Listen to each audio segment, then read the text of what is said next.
મિત્રો આજે હિંમત તો નહીં થતી વિડીયો બનાવવાની, પણ આપણે જ્યારથી વિડીયો ચાલુ કર્યા તે એ વિચારીને આપણે વિડીયો ચાલુ કર્યા હતા કે મારા જીવનમાં જે સારી કે ખોટી કે જે ઘટનાઓ હોય એ તમારા સુધી હું શેર કરું અને મારી જે જીવનની મેમરીઝ છે એને વિડીયોના માધ્યમથી હું એને કેદ કરું. અને આજે બપોર સુધી મેં વ્લોગ શૂટ કર્યો હતો અને બપોરે ફોન એવો આવ્યો મોડેટ હતી કે તમારા સસરા એક્સપાયર થઈ જાય અને એના પછી આપણે આખો દિવસ બ્લોગ શૂટ કર્યો નહીં. અને આ વિડીયો એટલા માટે બનાવું છું કે તમને હવે નક્કી નહીં 2 થી 3 દિવસમાં વિડીયો એક આવશે ને યુટ્યુબમાં કે હું ઘરે એકલો હશું ને રમભાઈને બધા તો મોડેટા છું, હજુ આવ્યા નહીં અને કાલને જાય પણ હજુ આવ્યા નહીં. આ વિડીયો બનાવવો જરૂરી છે કે નહીં તો મને ખબર નહીં, પણ મને એવું નક્કી કર્યું હતું કે મારા જીવનમાં જે પણ ઘટના હોય એ હું તમારા અંગે શેર કર્યો, સારી હોય કે ભાઈ ખરાબ હોય.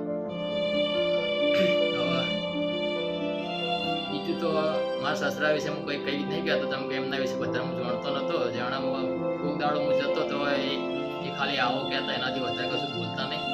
એમનો સ્વભાવ જ એવો શાંત સ્વભાવ હતો કે ખાલી આવકારો જ આવતો હતો, બાકી એને કશું બોલતા નહીં. એમનું કામ કરીને વ્યસ્ત હતા, આખો દિવસ ખેતીનું કામ કરતા હતા. અને એવું રમભાઈ એમ કહેતા હતા, મને તો હું તો એમના વિશે એટલું કોઈ જાણતો નહીં, પણ એ કહે કે એમને તાવ જેવું નહોતું હોય. જ્યારે 1 મહિના પહેલાં એમને થોડી શ્વાસની તકલીફ થવા માંડી, એના પહેલાં તો એક બિલકુલ હેલ્ધી હતા, ખેતીનું બધું કામ કરતા હતા. પણ અચાનક એમને શ્વાસની તકલીફ થવા માંડી તો આજુબાજુના એ નાના મોટા હોસ્પિટલમાં દવાખાને લઈ જતા અને દવા કરાવતા હતા અને મટી જતું પડી ફરી ઉપડતું હતું. પછી મેં 15 દાડા પહેલાં પાટણ લઈને આવ્યા હતા. અમારી હિરેન બારોટભાઈ ડૉક્ટર છે, એમના તો મેં બતાવ્યું. હિરેનભાઈએ તો જોઈને તરત મને કહી દીધું કે આમાં કેન્સર છે,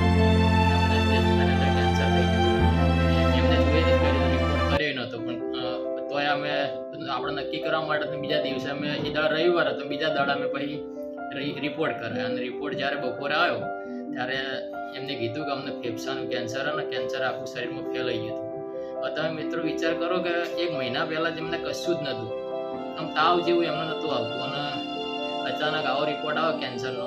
અમે કોઈને કીધું નહોતું. હું મારા જે નાના હાડા ભગવાનજી એ 2 જણા અમે જાણતા હતા.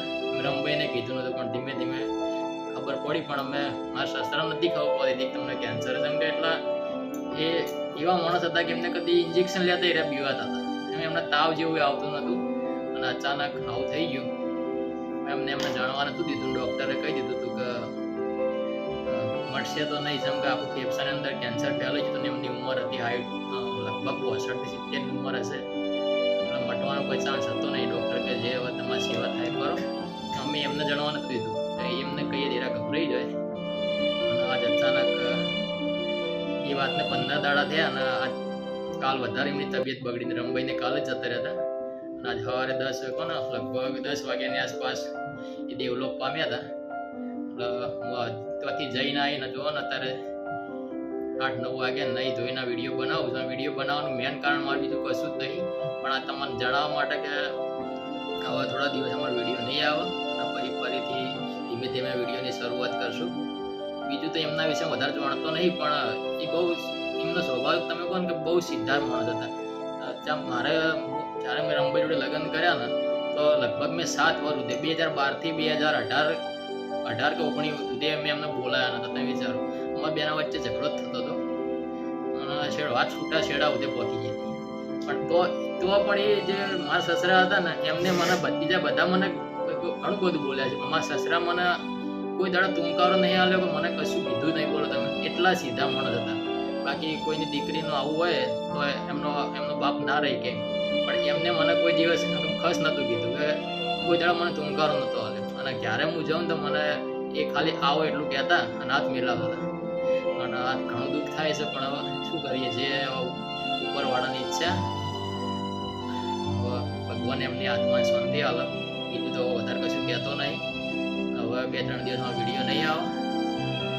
તમે પણ બધા જે મારા 150 જણા જોતા હશો, કોઈ વધારે તો વિડીયો જોતા નહીં, અને એ બધા હગાવાલા જ જુઓ.